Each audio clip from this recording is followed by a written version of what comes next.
दोस्तों, आज की कहानी मेरे और मेरे ससुर जी के रिश्ते के बीच की है।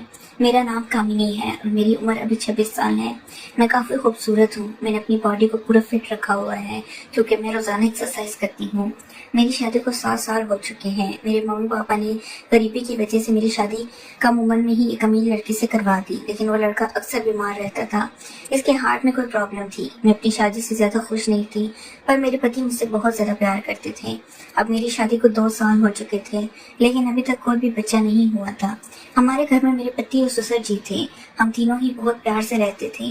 मेरे ससुर जी की उम्र 45 से 50 साल की होगी, लेकिन वो काफ़ी जवान दिखते हैं क्योंकि इन्होंने अपने शरीर को पूरा फिट रखा हुआ है।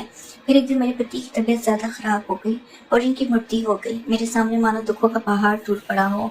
अब मैं एक विधवा हो चुकी थी। धीरे धीरे मेरे पति को गुजरे काफी समय हो गया था। अब मेरे ससुर जी और मैं दोनों ही घर में रहते थे।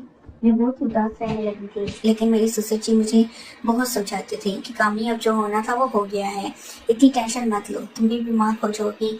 मैं तो कहता हूँ कि तुम दोबारा से शादी कर लो, अभी तुम्हारी उम्र ही क्या है। पर साथ ही साथ वो मुझे अजीब सी नजर से देखते थे। फिर मैं अपना घर चलाने के लिए जॉब करने लगी क्योंकि मेरे घर में अब कमाने वाला कोई नहीं बचा था। मैं दिन भर ऑफिस में रहती और शाम के 7 बजे तक घर आती। ससुर जी का बिजनेस ठीक ठाक चलता था, पैसों की कुछ खास चिंता नहीं थी।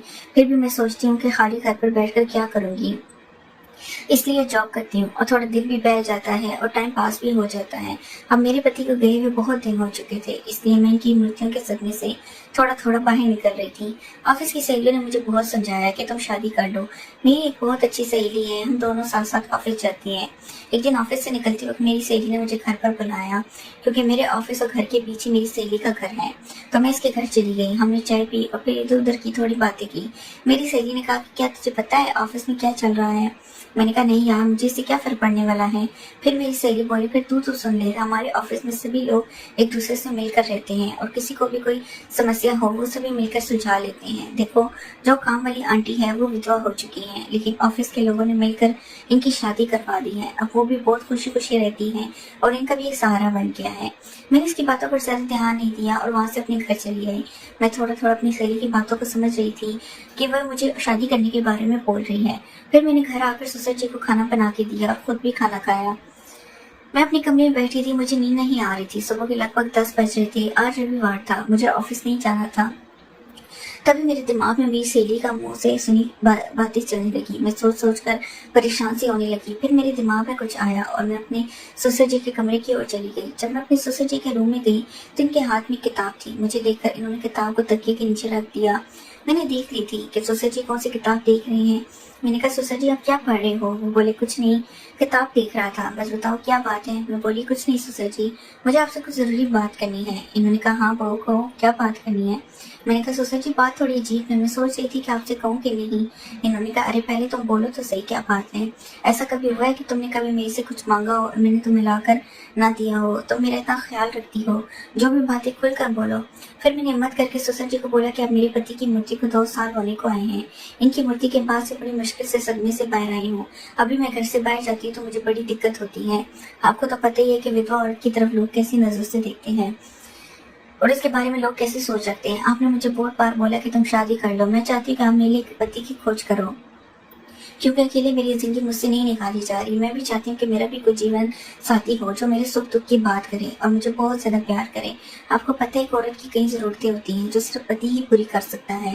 बाकी आपको पता ही है कि मेरे माँ बाप तो इतने गरीब हैं कि इन्होंने पता नहीं एक बार मेरी शादी कैसे कर्ज उठाकर की है। मैं अब इनको कोई तकलीफ नहीं देना चाहती। अब मेरे लिए आप ही सब कुछ हो। मैं बड़ी हिम्मत करके आपसे ये बात कह रही हूँ। मुझे विश्वास है कि आप मेरे लिए कुछ अच्छा ही करोगी। इसके बाद ससुर जी ने मुझे अपने पास बिठा लिया और मेरे से कुछ बातें करने लगे और मेरे सुख दुख को बांटने लगे। फिर ससुर जी मुझसे बोले, बहू जिस चीज की तलाश तुम बाहर से कर रही हो वही चीज तुमको घर में ही मिल सकती है, अगर तुम चाहो तो।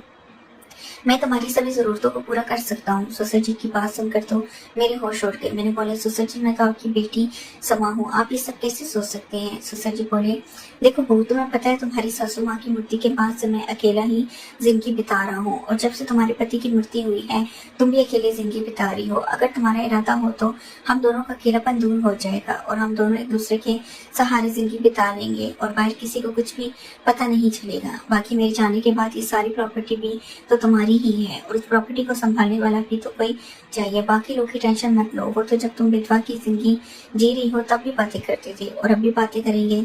सच कहो तो बहू, मैं तो इसी वक्त तेरा दीवाना हो गया था जब मैंने तुम्हें पहली बार देखा था। फिर मैंने ससुर जी को बोला कि मैं सोच कर बताती हूँ। अगली सुबह मैं उठी और खाना बनाने लगी। अगले दिन मैं ऑफिस नहीं गई, मैं किचन में खाना पकाती, तब ससुर जी किचन में आए और बोले, बहू आज ऑफिस नहीं जा रही हो क्या? मैंने कहा नहीं, आज नहीं जा रही हूँ, आज मैंने ऑफिस से छुट्टी ले ली है। आप कहीं जाने वाले थे? गई नहीं क्या? वो बोले नहीं, आज मेरी तबीयत ठीक नहीं है, मैंने सोचा कि आज घर रहकर आराम कर लेता हूँ। कुछ देर के बाद घर में कुछ मेहमान आ गए। हम लोग मेहमानों के आदर सत्कार में लग गए। मैंने इनसे हाल चाल पूछा और इन लोगों से ढेर सारी बातें की। मेहमान के रूप में मेरे चचा चची जी आए हुए थे। जब मैं मेहमानों से बातें कर रही थी तभी ससुर जी बाहर घूमने चले गए। इनकी आदत है। फिर थोड़ी देर बाद मेरे चचा चची भी खाना खाकर चले गए। दोपहर 1 बजे का समय हो चुका था। मेरे दिमाग में ससुर जी की बातें घूम रही थी।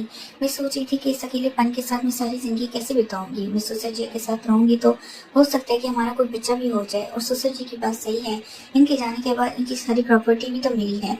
मुझे ससुर जी की बातें काफी हद तक सही लग रही थी। फिर मैंने ससुर जी को कॉल किया, बोले ससुर जी खाना तैयार हो गया है, आकर खाना खा ले। इस पर वो बोली, मैं अभी बाहर हूँ, मुझे थोड़ा टाइम लगेगा। मैंने कहा ठीक है, मैं जरा बाहर जा रही हूँ तो देर शाम तक वापस आऊंगी, क्योंकि मैंने मार्केट शॉपिंग करने के लिए जाना था। फिर मैं मार्केट चली गई और वहां से अपने लिए और ससुर जी के लिए कुछ कपड़े खरीद कर लाई। जब मैं घर पहुंची तो शाम के 7 बजे गए थे। ससुर जी अपने कमरे में सो रहे थे। मैंने ससुर जी को उठाया और नहाने चले गए। अब चारों तरफ शांति हो चुकी थी। शाम के 8 बज चुके थे। फिर मैं ससुर जी के पास गई और इनको वो सब बातों के लिए हाँ बोल दी जो इन्होंने मुझसे कही थी। ससुर जी मेरी हाँ सुनती खुश हो गए। फिर मैं इनके साथ इसके बाद आप समझ ही सकते हैं, जो होना था वो हो गया।